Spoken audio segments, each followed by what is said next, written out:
15-20 மான்கள் உடல் நலம் விசாரித்தபடி இருந்தன.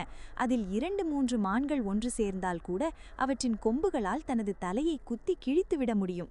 இப்படித்தான் சென்ற வாரம் ஒரு மலைப்பாம்பை 2 பெரிய மிளா மான்கள் கொம்பினால் நசுக்கி எடுத்துவிட்டன. அந்த மலைப்பாம்பு அங்கேயே உயிரை விட்டது. பயம் என்றால் என்னவென்று தெரியாத குரட்டிக்கு கூட கொஞ்சம் நடுக்கமாக இருந்தது. கையில் கிடைத்ததை விட்டுவிட்டோமோ என்று கூட ஆதங்கமாக இருந்தது.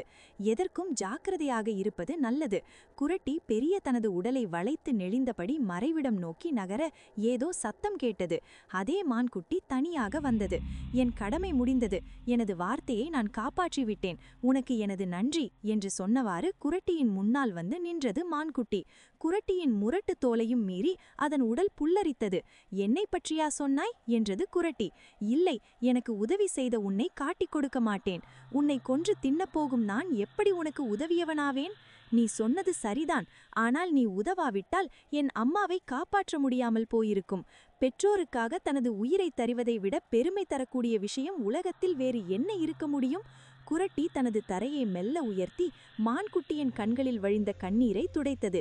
தாய்க்காக தனது உயிரை தரத் துணிந்த உன்னை வணங்கினாலே எனக்கு பெருமை என்று சொல்லியபடி குரட்டி அதனை உயிரோடு விட்டுச் சென்றது. மான்குட்டி குரட்டியை ஆச்சரியமாக பார்த்தது. மரக்கிளைகளில் தவழ அதன் உடம்பின் கரும்புள்ளிகள் வைரமாக மின்னின.